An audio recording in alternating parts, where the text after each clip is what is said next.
오늘 함께 살펴볼 말씀은 베드로전서 2장 9절부터 10절입니다. 우리 두 절인데요. 우리 길지 않기 때문에 우리 함께 한 목소리로 9절부터 10절 함께 읽었으면 좋겠습니다. 우리 9절 함께 읽도록 하겠습니다. 그러나 여러분은 택하심을 받은 족속이요 왕과 같은 제사장들이요 거룩한 민족이요 하나님의 소유가 된 백성입니다.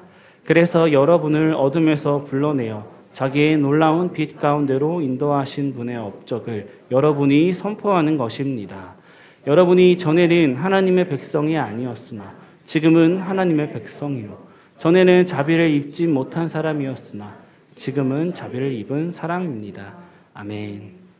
네, 여기 계신 분들 그래도 이제 몇 년씩 다 이렇게 신앙생활을 하셨던 분들인데 혹시 신앙생활 하시면서 이런 적 있으신가요? 나는 오늘 하루를 참 잘 살았다. 오늘 열심히 말씀도 듣고 기도도 하고 찬양도 드리고 예배도 하고 누가 보기에도 하나님이 기뻐하실 만한 삶을 잘 살았다. 그래서 마음이 살짝 올라오는 거죠. 하나님께서도 나를 참 기뻐하시고 예뻐하시겠다라고요. 그런데 반대로 또 어떤 날은 이런 날도 있습니다. 아침부터 너무 피곤해요. 겨우 침대에서 일어나가지고 주섬주섬 옷을 챙겨 입고 나가는데 엘리베이터도 놓쳤습니다. 이 불편한 마음을 가지고 운전하고 가는데 오늘따라 왜 이렇게 차가 막히는지 내비게이션의 그 도착 예정 시간이 점점 늘어나는 거예요. 그리고 또 오늘따라 왜 이렇게 사람들이 운전을 이상하게 하는지 이 심한 말이 이렇게 턱 밑까지 이렇게 막 차오릅니다.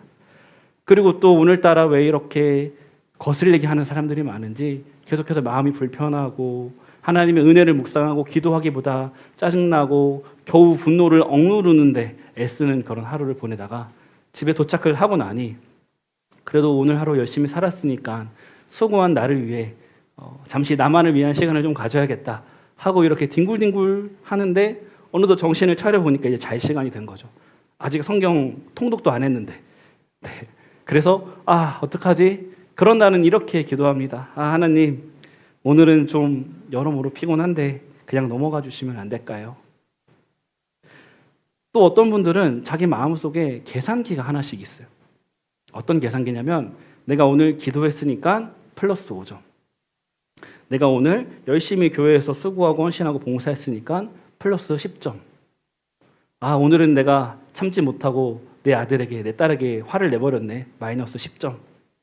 그렇게 계산을 하고 살아가는 그런 모습들을 가진 사람들도 있다라는 거예요. 그런데 우리가 생각해 볼 것은 그렇게 계산하고 또 생각하고 사는 사람들도 다 안다라는 거예요. 뭘 아냐면 우리가 입으로는 이렇게 말하죠. 구원은 하나님의 은혜입니다. 그렇게 말은 하지만 정작 우리의 삶을 돌아봤을 때 우리가 구원을 얻기 위해서 아등바등 살아가고 있는지도 모르겠습니다. 우리 신앙생활 속에서 어렵지 않게 보게 되는 모습이라는 거죠. 오늘 우리가 함께 살펴볼 말씀을 통해서 우리가 우리의 삶을 돌아보고 하나님께서 오직 우리를 은혜로 구원하셨다라는 이 사실을 다시 한번 확인하고 그 은혜로 건져진 우리의 삶이 날마다 더 깊어지길 간절히 소망합니다. 첫 번째 대지입니다. 베드로 전서 이 말씀을 한 달 전쯤에 우리 오정석 담임 목사님께서 설교를 해주신 적이 있습니다. 그때 이 베드로 전서의 수신자들에 대해서 간단하게 설명해 주셨는데 혹시 기억하실까요? 흩어져 있는 자들, 나그네들이라고 이야기를 했습니다. 고개를 이제 끄덕끄덕 하시네요. 그 흩어진 자들, 나그네들에게 이 베드로가 편지를 했는데 그들에게는 신앙이 있고 믿음이 있었어요. 그런데 그들의 상황이 쉽지가 않아요. 그들이 어디에 흩어져 있었냐면 그때 당시 가장 강력한 나라였던 로마의 통치가 로마의 이 행정력이 절정에 다르는 그 지역들에 흩어져 있었던 거예요. 그래서 그들이 신앙을 갖고 또 은혜를 받아서 예수 그리스도를 알고 그리스도인으로서 살아가는데 그들이 마주한 현실은 이 거대한 세상이라는 로마, 이게 마주하고 있는 거예요. 그래서 이런 상황들 속에 베드로는 성도들에게 이 출애굽을 모티브로 해서 많은 이야기들을 하고 있습니다. 그래서 베드로 전서를 쭉 읽어보시면 익숙한 표현이나 단어들이 많이 나와요. 그것들이 어디서 나왔는가 생각을 해보면 출애굽에서 이 베드로가 이것들을 인용해서 사용하고 있습니다. 그 중에서도 이 출애굽의 색깔이 가장 진하게 묻어나는 부분이라고 생각하는 게 오늘 우리가 함께 읽은 본문인데요. 우리 출애굽기 오늘 읽은 본문을 생각하시면서 우리 출애굽기 19장 5절부터 6절 한번 같이 읽어봤으면 좋겠습니다. 출애굽기 19장 5절부터 6절 함께 읽겠습니다. 시작. 이제 너희가 정말로 나의 말을 듣고 내가 세워준 언약을 지키면 너희는 모든 민족 가운데서 나의 보물이 될 것이다. 온 세상이 다 나의 것이다. 그러므로 너희는 내가 선택한 백성이 되고 너희의 나라는 나를 섬기는 제사장 나라가 되고 너희는 거룩한 민족이 될 것이다. 너는 이 말을 이스라엘 자손에게 일러 주어라. 아멘. 베드로가 사용했던 그런 표현이 똑같이 들어 있습니다.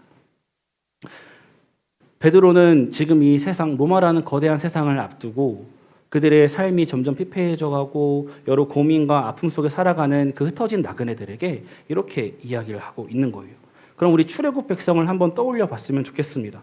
그들에게 어떤 하나님의 은혜가 임했습니까? 우리가 보통 흔히 신약은 은혜, 구약은 율법 이렇게 이분법적으로 나눠서 단순하게 생각하곤 합니다. 그런데 우리가 조금만 더 집중해서 읽다 보면 구약에서 늘 은혜가 먼저였다라는 사실을 발견하게 됩니다. 오늘 출애굽 백성에게도 마찬가지죠. 하나님께서 이들을 애굽에서 430년간 종살이하던 이 이스라엘 백성들을 건지시는데 하나님께서 이들을 왜 어떠한 이유로 건지셨을까요? 이 내 백성들이 열심히 나를 찬양하고 열심히 나를 예배하고 어려운 상황 가운데서도 신앙을 잘 지키고 있구나. 안타까우니까 내가 이 이스라엘 백성들을 애굽에서 건져줘야겠다라고 말씀하지 않으셨다라는 거예요. 우리 출애굽기 6장 5절부터 7절 한번 읽어봤으면 좋겠습니다. 우리 출애굽기 6장 5절에 하나님께서 이스라엘 백성들을 왜 건지셨는지 정확하게 나와 있습니다. 우리 함께 읽겠습니다. 시작. 이제 나는 이집트 사람이 종으로 부리는 이스라엘 자손의 신음소리를 듣고 내가 세운 언약을 생각한다. 그러므로 너는 이스라엘 자손에게 말하여라. 나는 주다. 나는 이집트 사람들이 너희를 강제로 부리지 못하게 거기에서 너희를 이끌어내고 그 종사이에서 너희를 건지고 나의 팔을 펴서 큰 심판을 내리면서 너희를 구해내겠다. 그래서 너희를 나의 백성으로 삼고 나는 너희의 하나님이 될 것이다. 내가 주 곧 너희를 이집트 사람의 강제 노동에서 이끌어낸 너희의 하나님임을 알게 될 것이다. 아멘. 성경에서 말하고 있는 하나님께서 이스라엘 백성들을 건지신 이유가 뭐죠? 그들의 신음소리를 듣고 언약을 생각하셨다. 개역개정에는 언약을 기억하셨다라고 이야기하고 있습니다. 이스라엘 백성들이 하나님을 잘 섬기고 하나님을 잘 찬양하고 예배해서 그들을 건진 게 아니라 하나님 편에서 오직 은혜로 그들의 신음소리를 듣고 하나님이 아브라함과 세운 그 언약을 기억해서 그들을 은혜로 건지셨다라는 거예요. 또 이 구약은 율법이라고 느껴지게 하는 여러 가지 이유 중에 하나가 십계명인데요. 10가지 반드시 지켜야 될 계명이라고 하면 여러분들 마음이 좀 어떠신가요? 집에 문을 딱 열고 들어갔는데 이제 반드시 이곳에서 지켜야 될 계명 10가지 이렇게 딱 붙어 있으면은 이렇게 하면 되겠구나라고 생각하시는 분들도 있지만 조금 그 글을 보자마자 이렇게까지 해야 돼? 좀 버거운데? 라고 생각하시는 분들도 있을 것 같아요. 그런데 우리가 다시 생각해 봐야 될 것은 하나님께서 이스라엘 백성들에게 십계명을 주실 때 너희가 이 10가지 계명을 잘 지키면 너희가 이 10가지 계명을 하나도 빼먹지 않고 온전히 잘 지키면 내가 너희를 출애굽시켜 줄게 라고 말씀하지 않으셨다라는 거예요. 너희가 이 10가지 계명을 온전히 잘 지킬 때만 나는 너희를 구원할 거야 라고 말씀하지 않으셨다라는 거예요. 하나님께서 먼저 이스라엘 백성들을 은혜로 구원하시고 그리고 그 구원받은 백성들이 시내산에 이르렀을 때 하나님은 그 구원받은 백성들이 어떻게 살아가야 하는지에 대한 말씀으로 10가지 방법을 주신 것입니다. 이것 또한 은혜가 먼저였습니다. 구약의 다른 부분들을 보아도 그래요. 아담과 하와에게도 그랬습니다. 그 아담과 하와에게 생명을 먼저 주시고 기쁨으로 살아갈 수 있는 그 터전을 만들어 주신 다음에 동산 중앙에 있는 선악을 알게 하는 나무의 열매만은 먹지 말아라 요구하셨죠. 노아를 설명할 때도 그렇습니다. 성경은 늘 노아를 어떻게 설명하냐면 노아는 하나님께 은혜를 입었더라 라고 말씀하십니다. 노아에게도 늘 은혜가 먼저 있었던 거예요. 거짓된 신들의 신상을 만들던 집에 태어난 아브람을 하나님이 불러서 아브라함으로 바꿔주시고 그에게 은혜를 주십니다. 그리고 너는 내 앞에서 행하여 완전하라 라고 말씀하시는데 그 요구 이전에 이미 하나님께서 정말 하나님을 아예 알지 못하는 그 아브라함을 선택해서 불렀던 은혜가 있었다라는 거예요. 그 다음에 이삭, 야곱, 요셉, 다윗 계속 말하자면 오늘 설교 시간 내내 말할 수 있을 만큼 구약에는 먼저 은혜로 택함 받은 이야기들이 너무나 많습니다. 구약에는 온통 은혜가 가득한 거예요. 그 은혜가 먼저 주어지고 난 이후에야 하나님이 요구하십니다. 그래서 하나님이 뭔가 요구하신다면 하나님은 그 요구를 우리가 수행할 수 있는 은혜를 먼저 주시고 그리고 우리가 그 요구를 따를 수 있도록 하십니다. 우리 하나님이 그런 분이시라는 거예요. 다시 출애굽 이야기로 돌아와서 이스라엘은 정말 아무 자격이 없었습니다. 그런데 하나님이 은혜를 부어줘요. 자격도 없고 조건도 안 되고 은혜 받을 만한 예쁜 구석은 눈꼽만큼도 없던 그 이스라엘에게 하나님 말도 안 되는 은혜를 쏟아 부어주십니다. 그 결과 우리가 잘 알듯 그 당시 그 지역에서 가장 강력한 나라였던 애굽으로부터 아주 안전하게 나올 수 있었잖아요. 심지어 그냥 나오는 게 아니라 나올 때 주변에 있는 애굽 사람들에게 은금과 폐물을 요청해서 훨씬 더 풍요롭게 풍족하게 애굽을 나오게 됩니다. 그런 은혜를 입은 이스라엘 백성에게 홍해 바다는 아무런 문제도 되지 않는 거예요. 온 땅을 다스리는 하나님께서 정말 상상도 할 수 없는 방법으로 이스라엘 백성들을 건져내십니다. 그들을 인도하시고 그들을 구원하셨습니다. 그리고 이 출애굽 이후에 이스라엘의 여정을 살펴보면 그들이 열심을 내고 또 조심하고 집중하고 노력해서 구원받기 위해 애쓰는 과정이 아니었습니다. 왜냐하면 구원은 이미 받았기 때문이죠. 그들은 어떤 여정이 계속되냐면 구원받은 자로서 살아가는 여정이 계속되고 있다는 거예요. 이것을 출애굽기의 전반적인 내용을 통해서 살펴볼 수 있는데 출애굽기의 이름이 출애굽기잖아요. 근데 이 출애굽에 직접적인 연관이 있는 내용은 15장에서 끝이 나요. 그래서 만약에 이 출애굽만 목적이었다면 출애굽기는 15장에서 끝이 나도 됩니다. 그런데 출애굽기는 40장까지 있습니다. 그 뒤로 이어지는 25장 동안 하나님이 어떤 분이신지 또 구원받은 이스라엘 백성이 구원받은 자로서 어떻게 살아가야 하는지를 계속해서 알려주고 보여주고 있다라는 거예요. 출애굽 그 자체가 목적이면 그냥 15장까지 출애굽기 하고 그 이후에 다른 성경이 와도 되지만 하나님께서는 출애굽 그 단순히 구원해서 건져내는 것이 목적이 아니라 그 이후의 삶까지도 생각하고 계시다라는 거예요. 그래서 그 이후의 삶 중에서 가장 중요한 구절이 우리가 좀 전에도 읽었던 출애굽기 19장 5절부터 6절입니다. 우리 이러한 배경을 생각하면서 우리 19장 5절부터 6절 한 번 더 읽어보겠습니다. 함께 읽겠습니다. 시작. 이제 너희가 정말로 나의 말을 듣고 내가 세워준 언약을 지키면 너희는 모든 민족 가운데서 나의 보물이 될 것이다. 온 세상이 다 나의 것이다. 그러므로 너희는 내가 선택한 백성이 되고 너희의 나라는 나를 섬기는 제사장 나라가 되고 너희는 거룩한 민족이 될 것이다. 아멘. 네, 6절까지만 읽겠습니다. 네, 지금 여기까지만 읽겠습니다. 네, 이 구절만 보면 은혜가 조건적인 것 같아요.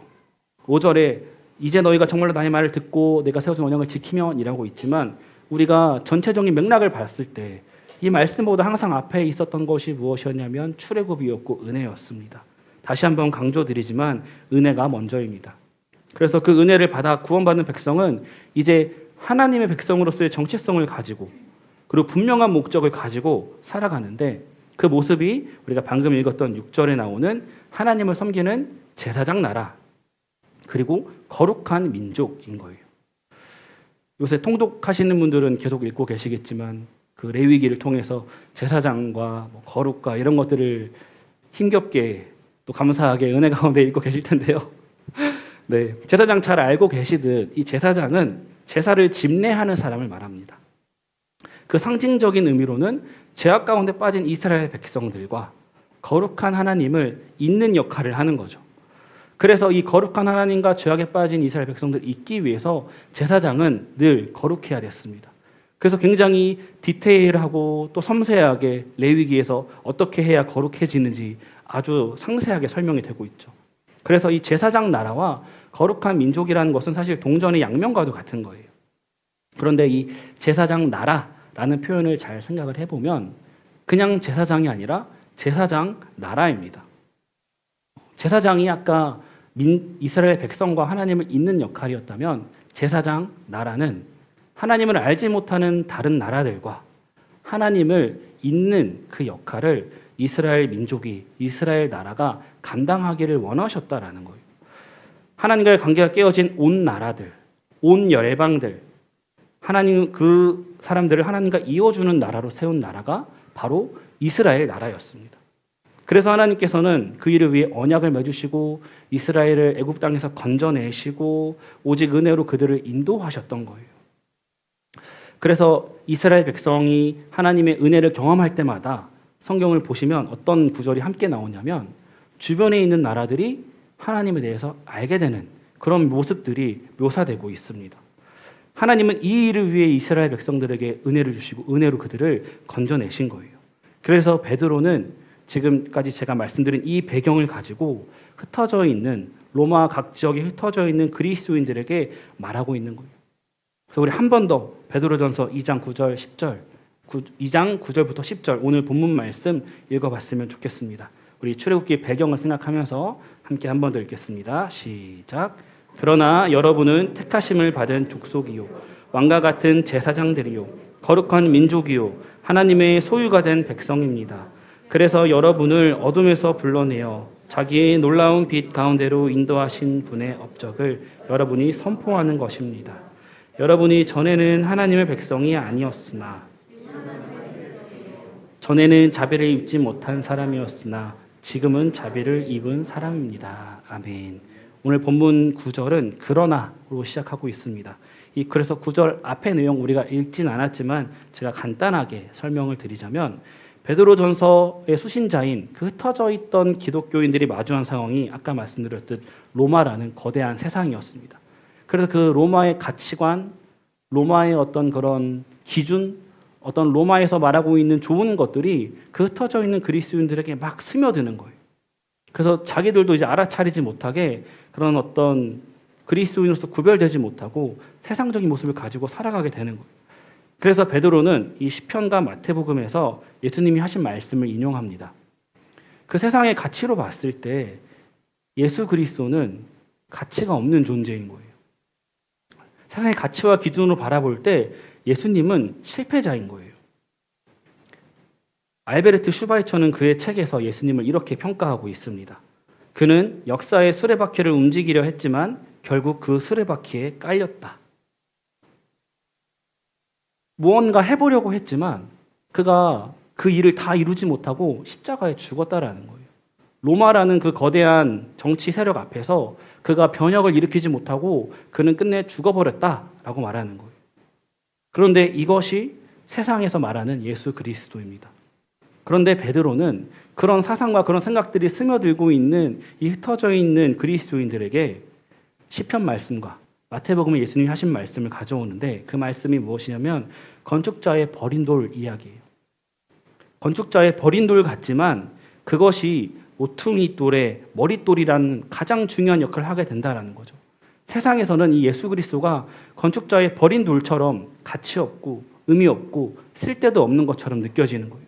그런데 우리에게는 그 예수 그리스도가 정말 이 집, 이 건물의 가장 중심이 되고 주축이 되는 머릿돌이라는 사실을 다시 한번 강조합니다. 비슷한 내용을 바울도 고린도 교회에 보내는 편지에 이렇게 이야기하고 있습니다. 고린도전서 1장 18절 함께 읽겠습니다. 시작. 십자가의 말씀이 멸망할 자들에게는 어리석은 것이지만 구원을 받는 사람 우리에게는 하나님의 능력입니다. 아멘. 정리하면 세상은 이 예수 그리스도라는 존재가 무가치하고 실패한 사람이라고 여기고 그러한 생각들이 이 그리스도인들에게 스며들 때 베드로는 아니다. 예수 그리스도는 가장 중요한 모퉁이의 머릿돌이다라고 말하면서 그리고 또 본문이 이어지는 거예요. 그러나 너희는 택하심을 받은 자다. 너희는 원래 백성이 아니었는데 이제는 너희는 백성이다. 너희는 원래 자비를 입지 못하는 자들이었는데 이제는 너희가 자비를 입었다. 이것들이 전부 은혜로 가능하게 된 거죠. 그런데 문제는 여기서 생기기 시작합니다. 이미 구원받았다는 사실을 우리가 잊고 계속해서 구원을 받기 위해 살아가는 거예요. 너희는 이미 하나님 백성이다 라고 선포를 하는 거죠. 하나님 백성이 될 거다가 아니라 전에는 백성이 아니었지만 이제는 하나님 백성이다 라고 말을 하는데, 그것을 잊고 계속 구원받기 위해서 살아가는 사람들이 있다라는 거예요. 어떤 사람들이냐면 행위와 노력으로 의의를 쌓습니다. 그래서 구원까지 얻어내려고 합니다. 그렇게 얻어낸 구원은 은혜로 받는 구원이 아니죠. 그냥 노력의 결과를 얻으려는 삶입니다. 이미 구원받았는데 그 사실을 잊고 온전히 알지 못하고 구원받기 위해 살아가는 사람의 삶이 얼마나 고달플까 생각해 봅니다. 이것은 마치 입양된 아이가 이미 입양 절차와 그 수속을 다 마쳐서 부모와 함께 살고 있음에도 계속해서 입양되려고 애쓰는 것과 같은 거죠. 이미 부모의 집에서 함께 살고 이미 부모가 제공하는 식탁에서 함께 음식을 먹고 이미 부모의 양육과 돌봄과 사랑을 받고 있으면서도 나는 꼭 저분들에게 입양되고 말 거야 라고 애쓴다라는 거예요. 그런 사람은 어떨까요? 혹여나 내가 작은 실수라도 하면 버림받을까 전전긍긍하고 노심초사한다라는 거예요. 그런 아이를 바라보면 이 아이를 입양한 부모님의 마음은 안쓰럽기 그지없을 것입니다. 그 부모의 마음은 그런 게 아닌데 그 아이가 그 마음을 다 알아주지 못하는 거예요. 그래서 부모님이 이렇게 이야기를 합니다. 얘야, 우리는 널 이미 입양했어. 이미 우리는 너를 사랑으로 우리의 자녀 삼기로 결정했고 모든 과정과 모든 값을 다 치렀단다. 이미 우리는 그렇게 함께 살고 있지 않니? 라고 이야기를 해보지만 그 아이는 저는 아직 부모님을 위해 한 게 아무것도 없는 걸요. 믿을 수 없습니다. 라고 대답한다면 그 아이를 바라보는 부모님의 마음은 어떨까요? 어쩌면 이 땅에서 구원받기 위해 살아가는 사람의 모습이 이 입양된 아이와 같지는 않은지 생각해 봅니다. 그렇다면 우리는 어떤 마음과 어떤 태도로 살아가야 할까요? 두 번째 대지입니다. 구원받기 위한 삶이 아니라 구원받은 자의 삶입니다. 하나님은 자기 백성들을 향해 그들의 행위나 그들의 거룩함이나 그들의 어떠함 때문에 그들을 구원한 것이 아니라 상관없이 은혜로 그들을 하나님 백성 삼아 주셨습니다. 그래서 이제 그들을 애굽 땅에서 나와서 그들이 살아가게 하신 거예요. 그럼 이제 그들의 삶은 이미 구원받은 자로서 살아가야 된다는 거예요. 구원받기 위한 삶이 아니라 구원받는 자로서 살아가는 삶이 되어야 돼요.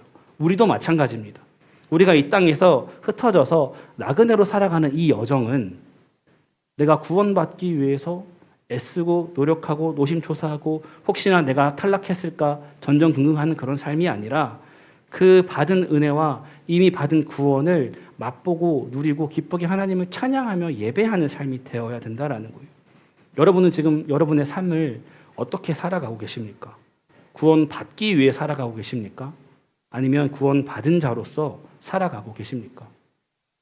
어떤 분들은 신앙생활의 최종 목표가 구원이라고 이야기를 합니다. 내가 열심히 신앙생활하는 이유는 구원받기 위함이야. 구원받기 위해서 열심히 교회에서 봉사도 하고 수고도 하고 애쓰기도 하고 전도도 하고 있어. 이것저것 많은 것들을 해서 내가 구원받을 만하다라는 것을 스스로 입증하고 증명하려고 하는 거예요. 다시 말하지만 이 과정 어디에도 은혜는 없습니다. 예수님께서 누가복음에 말씀하신 두 아들 이야기 혹시 기억하시나요? 둘째 아들이 아버지의 재산을 가지고 이웃나라로 가서 그 재산을 다 허비하고 이제 먹을 게 없어서 어떻게 해야 되나 고민하다가 우리 아버지 집에는 종들도 음식을 맛있게 먹었던 것을 기억해서 아버지께 돌아갑니다. 근데 그 돌아갈 때 이 아들이 어떻게 생각을 하냐면 차마 내가 그냥 아들로는 못 돌아갈 것 같고 나를 다시 품꾼의 하나로 삼아달라고 해야겠다. 이렇게 생각을 하고 이 말을 할 준비를 하고 가요. 그래서 그가 먼 발치에서 걸어오고 있는데 그 모습을 보고 아버지가 벗은 발로 달려오죠. 그리고 끌어안습니다. 그래서 이 둘째 아들은 준비한 이야기를 하려고 해요. 아버지, 제가 하늘과 아버지께 죄를 지었습니다. 그리고 뒤에 준비한 말이 이제 저를 아들로 보지 마시고 품꾼의 하나로 보소서라고 말을 해야 되는데 아버지가 말을 잘라요. 말을 자르고 새 옷을 입혀주고 가락지를 껴주고 신발을 신겨줍니다. 이 둘째 아들은 자기의 노력과 자기의 의로 다시 아들의 신분으로 들어가려 했지만 그 아버지는 아무것도 신경 쓰지 않고 오히려 그가 아버지에게 치명적인 손상을 가했음에도 다시 그를 아들로 받아주는데 조금도 거리낌이 없습니다. 조금도 주저하지 않습니다. 이스라엘 백성이 홍해 바다 앞에 섰을 때 한번 생각해 봅시다. 만약에 그 바다를 자신들의 힘으로 헤엄쳐서 건너가려 했다면 어떤 상황이 벌어졌을까요? 아마 꽤나 많은 사람들이 죽었을 것입니다. 노인들이나 어린아이들은 다 헤엄치지 못하니까 죽었을 테고 아주 건장한 몇몇 청년만이 겨우겨우 그 바다를 건너갔을지도 모르겠습니다. 그렇게 그들이 힘겹게 어떻게든 홍해 바다를 건너갔다면 그들의 마음은 어떨까요? 기쁨과 감사로 찬양하기보다 탈진하기 일보 직전인 상태로 거친 심을 몰아쉬면서 온몸의 근육통과 사랑하는 이들을 잃었다는 슬픔에 좌절하고 분노하고 있을지도 모르겠습니다. 어쩌면 그렇게 감정을 표현할 기력조차 남지 않아서 그냥 쓰러져서 힘겨운 숨을 가쁘게 몰아쉬고 있었을지도 모르겠습니다. 그런데 여러분, 이스라엘 백성이 홍해 바다를 어떻게 건넜습니까? 그들은 아무것도 하지 않았어요. 하나님이 바다를 가르시고 건너가게 하셨습니다. 그렇게 홍해 바다를 건넌 후 이스라엘 반응은 어떻습니까? 하나님을 찬양하고 예배하고 기뻐합니다. 그 열방의 하나님을 선포하고 있습니다. 지금 우리는 내 앞에 있는 이 거대한 홍해 바다를 어떻게 건너가려 하고 있습니까? 내가 스스로 구원받기 위해 살아가며 끝끝내 탈진하고 마시겠습니까? 아니면 구원받은 자로서 살아가며 기쁨과 감사의 찬양을 부르시겠습니까? 우리는 늘 기억해야 됩니다. 우리에게 주어진 삶은 구원받기 위한 삶이 아니라 구원받은 자로서 살아가는 삶이라는 것을요. 구원은 목표나 목적이 아닙니다. 구원은 출발선, 스타트 라인인 거예요. 구원받음으로 시작해서 이제 우리는 구원받은 자로서 살아가는 삶이 시작된다라는 것이죠. 자, 근데 이제 더 중요한 것이 있습니다. 제가 앞서 굉장히 길게 이야기를 했지만 은혜로 구원을 받는다라는 사실을 모르는 사람은 사실 많지 않습니다. 종교개혁 이후 오늘날 살아가는 그리스도인들에게는 더더욱 그렇죠. 물론 그 은혜의 크기의 차이는 있겠지만 여러분, 은혜로 구원받습니다 이 말을 태어나서 난생 처음 들어보신 분 계신가요? 없을 겁니다. 다 은혜로 구원받는다는 이 사실은 알아요. 근데 가장 큰 문제가 뭐냐면 여기서 멈춰버리는 거예요. 하나님이 나 같은 죄인을 살리셨어. 용서하시고 구원하셨어. 너무 감격이 되고 너무 감사해 하고 끝인 거예요. 이것은 오늘날 우리에게 너무나 큰 문제가 되고 있습니다. 출애굽기도 15장까지 출애굽에 대한 이야기, 은혜로 구원받는 이야기가 나오고 거기서 끝나지 않았습니다. 그 이후에 25장이나 더 하나님의 하나님 되심과 하나님 백성으로서 살아가는 이야기들이 계속해서 나오는 거예요. 출애굽기뿐만 아니라 출애굽기를 넘어서 구약에 계속되는 그 성경의 이야기들이 하나님의 백성으로서 어떻게 살아야 되는지를 보여주고 알려주고 있다는 거예요. 그런데 너무나 뼈아픈 사실은 구약에 나오는 이스라엘 백성들은 구원받은 자로서 살아가는 그 삶에 있어서 철저하게 실패했습니다. 하나님은 그들을 택하시고 그들을 은혜로 건지시고 그들을 제사장 나라 삼으셔서 그들을 거룩하게 하셔서 온 열방에 하나님을 알리고 그 잃어버린 백성들이 돌아와서 하나님 찬양하고 예배하도록 하길 원하셨는데 이스라엘 백성들이 어디서 멈췄냐면 우리를 구원하셨어 너무 감사해 하고서 멈춘 거예요. 그래서 그 이후에 삶이 없습니다. 그들에게는 자기 자신을 구원한 하나님에게만 감사한 거예요. 그래서 하나님은 저 멀리 이스라엘을 넘어서 이방 민족에게까지 그 관심과 마음이 있으셨는데 그 하나님의 마음을 알지 못하니까 내가 구원받은 것에서 끝나는 거예요. 하나님의 마음이 없으니까 구원받아야 될 저 백성들을 바라보면서 이스라엘 백성들이 어떻게 생각했냐면 우리는 하나님의 택한 백성, 저 사람들은 지옥의 불쏘시개, 지옥의 불타는 불이 더 잘 타게 하는 그런 장작들이라고 생각했던 거예요. 이스라엘 백성들은 구원받은 자로서 살아가는 그 삶에 있어서 철저하게 실패했습니다. 하나님께서 그들을 택하시고 구원하신 이유에는 전혀 관심이 없었던 거예요. 제멋대로 살아갔습니다. 그래서 하나님이 계속해서 선지자들을 보내서 말씀하십니다. 돌아오라, 돌아오라, 돌아오라, 돌아오라 말씀하시는데 이 목이 곧고 마음이 굳어버린 백성들은 도무지 그 하나님의 음성에 반응하지 않고 그 결과 구약의 마지막 선지자였던 말라기 이후에 400년 동안 하나님께서 침묵하십니다. 그리고 그렇게 끝이 나는 줄 알았는데 선하신 하나님은, 언약에 신실하신 그 하나님은 430년간 종살이했던 이스라엘 백성들을 그들의 신음을 듣고 언약을 기억하셔서 그들을 구원하셨던 것처럼 이 실패한 백성들을 다시 그 언약을 바탕으로 언약에 기반한 은혜로 그들을 새롭게 구원하시길 계획을 세웠습니다. 그래서 그 언약을 새롭게 갱신하시는 거예요. 그래서 이 옛 언약인 구약을 지나 이제 우리가 살아가고 있는 이 시대는 새 언약, 신약의 시대가 도래한 것입니다. 옛 언약에서는 돌판의 말씀을 새겼어요. 돌에 글씨를 새기면 어떨까요, 여러분? 잘 지워지지도 않고 수정하기도 쉽지 않겠죠. 그래서 돌에 하나님께서 말씀을 새겨주셨어요. 그래서 이 돌의 10가지 계명을 가지고 이스라엘 백성들을 잘 지켜라 라고 이야기를 했는데 이 돌판은 변하지 않는데 이스라엘 백성들이 도무지 하나님의 말씀을 듣지 않는 거예요. 그래서 결국 돌판이 사라져 버렸습니다.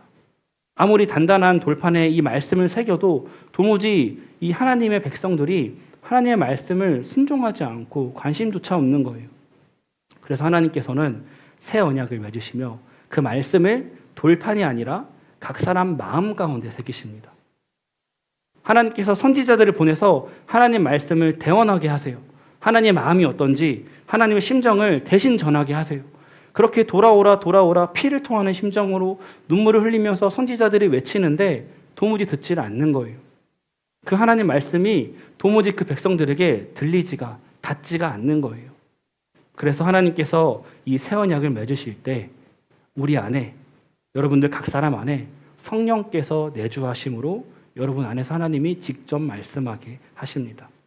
우리 이 새 언약에 대한 말씀 한번 같이 읽어봤으면 좋겠습니다. 예레미야 31장 31절부터 33절입니다. 우리 함께 읽겠습니다. 시작. 그때가 오면 내가 이스라엘 가문과 유다 가문에 새 언약을 세우겠다. 나 주의 말이다. 이것은 32절. 네. 시작. 이것은 내가 그들의 조상 손을 붙잡고 이집트 땅에서 데리고 나오던 때 세운 언약과는 다른 것이다. 내가 그들의 남편이 되었어도 그들은 나의 언약을 깨뜨려 버렸다. 나 주의 말이다. 그러나 그 시절이 지난 후에 내가 이스라엘 가문과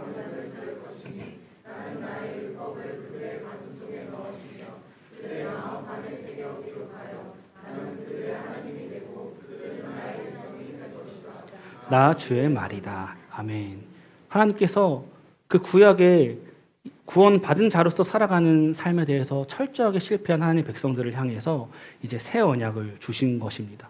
그리고 그 구약의 이스라엘에게 출애굽 후에 말씀하신 것 같이 신약의 시대를 살아가는 예수 그리스도를 통해 구원을 받은 우리에게 다시 한 번 더 그 구원의 목적과 구원받은 자로서 살아가는 삶에 대해서 베드로를 통해 오늘 우리에게 말씀하고 계시는 거예요. 그래서 우리가 이 생각을 가지고 이 마음을 가지고 오늘 함께 읽었던 성경 본문을 한 번 더 우리 마음에 새기면서 읽어보았으면 좋겠습니다. 베드로전서 2장 9절부터 10절 함께 읽겠습니다. 시작. 그러나 여러분은 택하심을 받은 족속이요 왕과 같은 제사장들이요 거룩한 민족이요 하나님의 소유가 된 백성입니다. 그래서 여러분을 어둠에서 불러내어 자기의 놀라운 빛 가운데로 인도하신 분의 업적을 여러분이 선포하는 것입니다. 여러분이 전에는 하나님의 백성이 아니었으나 지금은 하나님의 백성이요 전에는 자비를 입지 못한 사람이었으나 지금은 자비를 입은 사람입니다. 아멘.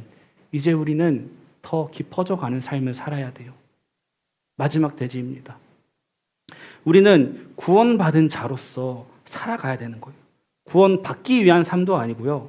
구원받았으니 땡인 삶도 아닙니다. 구원받은 자로서 더 깊어져 가는 삶을 살아가야 합니다. 그리고 그 깊어져 가는 삶에 대해서 우리에게 오늘 이 베드로를 통해 분명하고 명확하게 말씀하고 계시는 거예요. 그 거룩한 제사장 나라로서 살아가기를 우리에게 가르쳐주고 계시다라는 거예요. 여러분 한번 생각해 봅시다. 우리는 결코 하나님의 백성이 될 수 있을 만한 사람들이 아닙니다. 여러분들 스스로가 가장 잘 아시지 않나요? 내가 어떤 사람인지, 내가 하나님 앞에서 어떤 존재인지, 내가 얼마나 죄인 중에 괴수인지. 그런데 하나님께서는, 우리의 자비 하나님께서는 백성이 될 수 없는 자들로 백성 삼으시고, 그 언약을 깨트린 백성들로 다시 언약을 새롭게 갱신하여서 새 언약을 맺으시고, 돌판에 새겨진 말씀을 도무지 쳐다보지 않으니 말씀에 새기십니다. 마음에 새기십니다. 선지자들 통해 하시는 그 말씀이 도무지 듣지 않으니 하나님께서 직접 오셔서 우리 안에 성령으로 내주하십니다. 여러분, 그 은혜로 하나님이 우리를 하나님의 자녀요 백성 삼아 주셨다면, 이제 우리는 그 택하신 백성, 택하심 받은 백성이라는 분명한 정체성을 가지고 제사장 나라로, 거룩한 나라로 살아가길 소망합니다. 우리를 나그네로 흩뿌려 보내신 곳이 있습니다. 여러분들의 어떤 가정과 직장과 여러 그곳에서 아직 하나님을 알지 못하는 자들이 분명히 있습니다.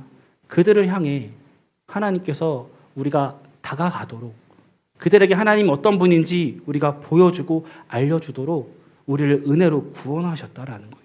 그래서 우리가 구원받은 자로서 살아가는 그 삶으로 더 깊어져 가야 합니다. 모양과 방식은 다 다르겠죠. 각자의 삶의 모양과 방식이 다 다르기 때문에. 그러나 행동 원리는 한 가지입니다. 9절의 말씀처럼 여러분을 어둠에서 불러내어 자기의 놀라운 빛 가운데로 인도하신 분의 업적을 여러분이 선포하는 것입니다. 여러분의 직장에서, 여러분의 가정에서, 여러분이 누군가를 만날 때, 혹은 스치듯 지나가는 그 사람들에게, 같은 아파트 주민들에게, 자주 가는 편의점 알바생에게, 나의 친구들에게, 나의 가족들에게 택하심을 받은 우리가 하나님과 깨어진 저들을 잇는 제사장으로서 거룩하게 살아가는 그것, 그러한 삶으로 깊어져가는 그것. 그래서 머지않아서 온 열방이 하나님을 알고 하나님께 돌아와 하나님을 예배하고 찬양하는 그 요한계시록의 온전한 그 예배가 이루어지는 그것, 다 같이 나와 한 분 하나님을 찬양하는 그것이 하나님이 오늘 우리를 은혜로 구원하신 이유입니다. 이 깊어져가는 삶을 저는 함께 여러분들과 살아가고 싶습니다. 이 깊어져가는 삶은 성격과 성향과 MBTI 이런 것들 다 뛰어넘습니다. 이런 것들을 무시한다라는 게 아니에요. 각각 알맞게 인격적으로 만지시지만 그런 것들을 초월해서 하나님이 정말 거룩한 제사장 나라로서 우리를 만들어 가십니다. 출애굽기에 나오는 모세 떠올려 봅시다. 모세가 젊을 때 그 혈기가 왕성해서 애굽 사람을 주먹으로 쳐서 죽이잖아요. 그랬던 그 모세를 나중에 성경이 평가하기를 모세는 그 온유함이 지면의 모든 사람보다 높았다, 이렇게 이야기를 하는 거예요. 요셉은 어떻습니까? 그 막내 아들로 태어나서 철없이 그 형들의 마음을 생각지도 않고 자기 하고 싶은 말만 하던 그 요셉이 먼 훗날 그 형들의 마음을 헤아리고서 하나님이 나를 이곳에 보내신 것입니다. 형님들 두려워하지 마십시오 라고 말하는 그 요셉으로 바뀌어져 갔죠. 또 예수님의 제자들은 어떻습니까? 바울은 어떻습니까? 초대교회의 수많은 이름 없이 죽어갔던 순교자들은 어떻습니까? 오늘날 이름 없이 빛도 없이 섬기는 선교사님들은 또 어떻습니까? 그들은 계속해서 깊어져가는 그 삶으로 살아가고 있는 거예요. 오늘 동일하게 우리가 함께 그 깊어져가는 삶으로 살아가길 소망합니다. 찬양팀 반주를 부탁드리겠습니다. 우리는 반드시 기억해야 됩니다. 우리를 하나님께서 먼저 은혜로 구원하셨다라는 그 사실을요. 그 사실을 기억해야 그 다음으로 넘어갑니다. 그 다음으로 넘어가는 것도 너무나도 중요해요. 넘어가지 않고 그 자리에 머물러 있다면 구약의 이스라엘 백성들과 똑같아요. 나는 선택받았고 나는 구원받았어. 근데 저들은 지옥의 불쏘시개야. 하나님의 마음이 어디까지 가 있는지 관심이 없습니다. 그냥 내가 구원받기 위해서, 내가 더 잘 먹고 잘 살기 위해서, 내가 죽어서 천국 가기 위해서 살아가는 그 모습을 살아간다는 거예요. 거기서 멈추면 안 됩니다. 하나님 마음이 있는 곳까지 가야 됩니다. 하나님 분명하게 말씀하십니다. 내가 너희를 불러낸 이유는 너희를 제사장 나라로, 너희를 거룩한 나라로 세우기 위해, 어둠 가운데 있던 너희를 불러내어 기이한 빛을 준 그 사실을 너희가 선포하게 하려고 너에게 은혜를 베풀었다. 여러분, 어쩌면 이게 또 조건처럼 들릴 수도 있어요. 근데 생각해 봅시다. 그렇게 해야 너에게 은혜를 줄 게가 아니에요. 은혜를 먼저 주시고 그렇게 할 수 있도록 우리의 모든 것들을 조성하신 후에 이렇게 해주지 않을래? 하나님 인격적으로 우리에게 다가오십니다. 여러분, 그 은혜와 그 사랑을 진짜 깊이 경험한 사람이라면, 그것들을 정말 몸소 체험한 사람이라면 그 하나님의 부르심 앞에, 그 하나님의 보내심 앞에 가만히 있을 수는 없을 것입니다. 여러분, 이 시간 들은 말씀을 기억하시면서 이 찬양 고백하실 때 우리 연약함을 주님 앞에 인정하며 또 그 새 언약 가운데 우리를 새롭게 부르신 그 하나님을 우리가 의지하며 우리의 삶이 더 깊어져 가기를 소망하며 이 시간 이 찬양 함께 우리 고백하며 나아갑시다.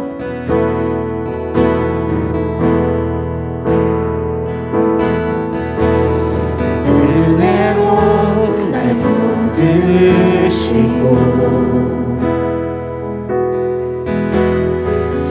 사랑으로 품어주셔도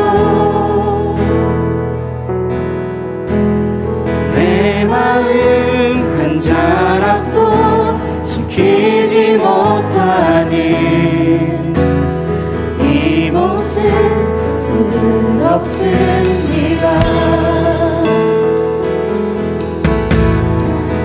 따스한 그 내어주신 주님 앞에 나아갑니다.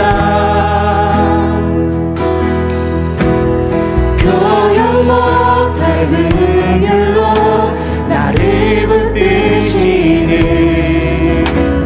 주 이름만 바라봅니다. 매일 마주와 슬픔을 견뎌나가며 주 예수의 마음을 닮아가네. 두려운 걸음마다 주가 동행하니 주지하며 오늘을 걷네. 주의 신실한 소망을 깊이 담으며 주 예수의 풍요를 채워가네. 하나님의 자녀로 명예 지켜가며 우리 깊어진 삶을 소망하며 우리 처음부터 한 번 더 부르며 나아갑시다. 은혜로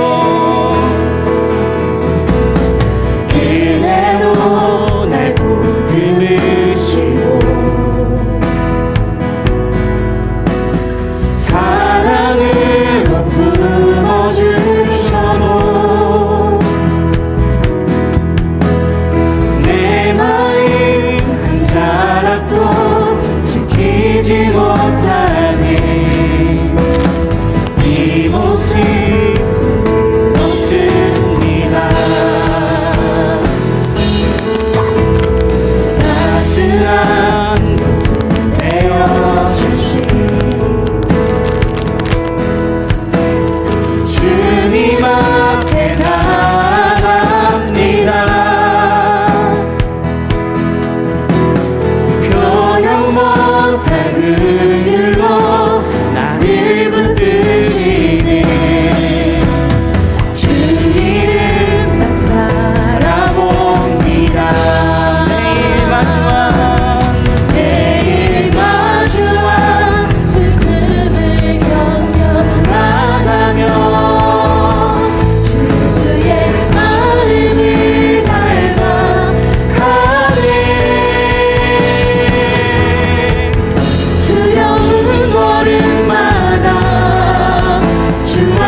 매일 마주한 슬픔을 견뎌나가며 주 예수의 마음을 닮아 가네. 두려운 걸음마다 주와 동행하니 주를 의지하며 오늘을 걷네. 주의 신실한 소망을 깊이 담으며 주 예수의 풍요를 채워 가네. 하나님의 자녀로 명예 지켜가며 깊어진 삶을 주께 드리네. 이 시간 우리 말씀을 기억하며 두 가지 함께 기도했으면 좋겠습니다. 먼저 첫 번째입니다. 우리의 구원이 우리의 어떠한 노력과 우리의 어떠함과 우리의 의가 아닌 오직 하나님의 은혜로 시작되었음을 우리 삶에 더 깊이 경험하는 시간들이 나날이 있었으면 좋겠습니다. 우리가 이것을 분명히 알지만 계속해서 우리는 이 사실을 잊고 다시 한 번 더 내 힘으로 뭔가 이루어내 보려 합니다. 이 시간 우리 함께 기도하실 때 하나님, 우리의 그 은혜와 구원이 오직 말로 다 할 수 없는 하나님의 사랑과 그 은혜로 기인했음을 우리가 잊지 않게 하시고, 우리가 살아가는 그 순간순간 날마다 그 은혜가 늘 새롭게 우리에게 충만하게 채우사 오직 하나님의 은혜로 주님을 찬양하며 감사하는 삶 되게 하여 주시옵소서라고 우리 시간 간절하게 주의 이름 부르며 기도하며 나아갑시다. 주여, 주님 이 시간 우리를 구원하신 주님의 그 은혜가 아버지 오직 주님의 은혜였음을 고백합니다. 주님, 이 사실을 우리가 아버지 수십 번 듣고 또 아버지를 그렇게 기도하면서도 또 잊고 아버지 나의 의와 나의 공로를 드러내는 연약한 모습으로 살아간 우리 주님 불쌍히 여기시고, 아버지 우리가 오직 주의 은혜로 주의 사랑으로 그 언약이 신실하신 하나님의 그 성실하심으로 우리의 구원받았음을 아버지 이제는 잊지 않게 하여 주시옵소서. 아버지 그 은혜가 날마다 우리에게 새롭고 풍성하게 채워져서 아버지 우리의 매일의 삶이 구원받기 위해 쓰는 삶이 아니라 구원받은 자로서 그 기쁨과 하나님을 찬양함과 아버지 주님께 온전히 맡겨드리는 삶으로 나아가게 하여 주시옵소서. 오 주님, 아버지 그 은혜가 오늘도 우리를 살아가게 합니다. 아버지 그 은혜가 오늘 우리를 예배자리 가운데 인도합니다. 아버지 그 은혜가 오늘 다시 한번 말씀 앞에 서게 합니다. 주여, 아버지 그 은혜로 날마다 새롭게 날마다 풍성하게 아버지 채워주시는 아버지 그 은혜를 우리에게 더하여 주시옵소서. 오 주님,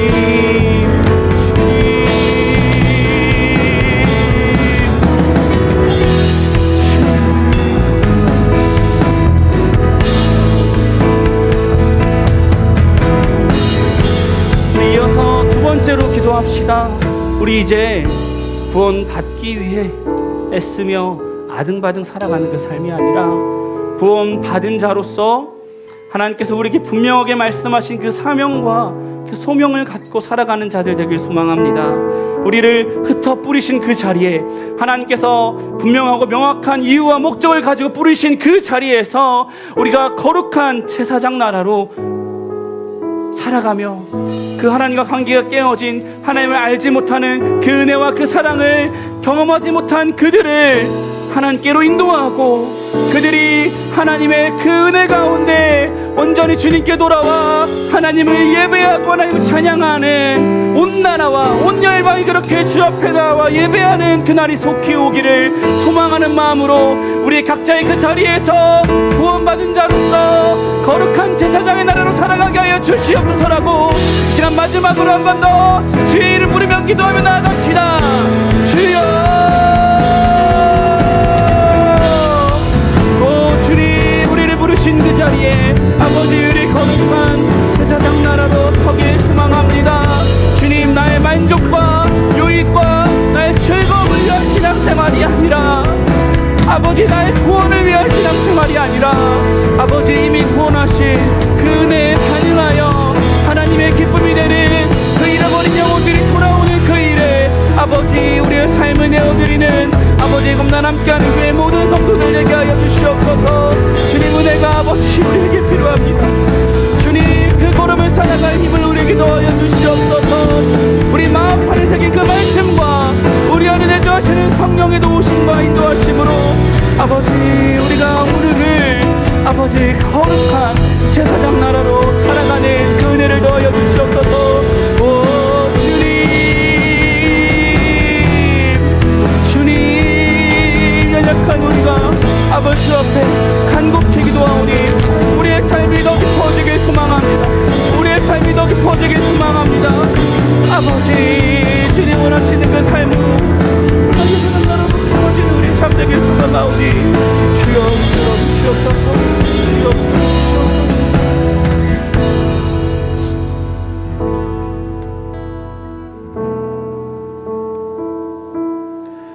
하나님, 우리의 삶이 더 깊어지길 소망합니다. 구원 받은 자로서 살아가는 그 삶으로 더 깊어지길 소망합니다. 하나님 부르신 목적과 뜻대로 거룩한 제사장 나라로 살아가는 그 삶으로 더 깊어지길 소망합니다. 주님, 그 일을 위해 말로 다 알 수 없는 사랑과 은혜로 우리를 구원하셨사오니 이제 우리 한 걸음 더 내딛어서 하나님 원하시고 기뻐하시는 그 삶으로 나아가는 귀한 검단 함께하는 교회 모든 성도들 되게 하여 주시옵소서. 주님, 그 일이 때로는 걱정되고 두렵고 무엇을 해야 할지 어떻게 해야 될지 도무지 알지 못하겠습니다. 그러나 우리 안에 계신 성령님께서 세미한 음성으로 말씀하실 때 귀 기울여 듣게 하시고 그 말씀에 우리가 즉각적으로 순종할 수 있도록 우리의 마음을 붙드시고 우리의 갈 길과 우리의 행할 바를 주님 알려주시옵소서. 그래서 거룩한 제사장 나라로 그 잃어버린 영혼들이 돌아오는 하나님이 가장 기뻐하시는 그 일에 우리가 동참하여서 그 하나님의 기쁨이 우리의 기쁨이 되고 정말 온전한 기쁨으로 하나님 찬양하며 예배하는 구원받은 자로서의 삶으로 계속해서 날마다 더 깊어지게 하여 주시옵소서. 지금은 우리 구주 예수 그리스도의 은혜와 아버지 하나님의 크신 사랑과 성령 하나님의 위로와 교통하심이 오직 은혜로 구원하신 그 은혜를 받아 이제 구원받은 자로서 살아가고자 결단하는 그 삶을 더욱더 깊어져 가길 소망하는, 그래서 거룩한 제사장 나라로서 잃어버린 영혼이 돌아오는 그 참된 기쁨에 함께 기뻐하며 그 예배를 소망하며 하루하루를 살아내길 결단하는 검단 함께하는 교회의 모든 성도들에게 그들의 가정과 그들의 사업장과 그들의 살아가는 모든 터전 위에 지금으로부터 영원까지 함께 있을지어다.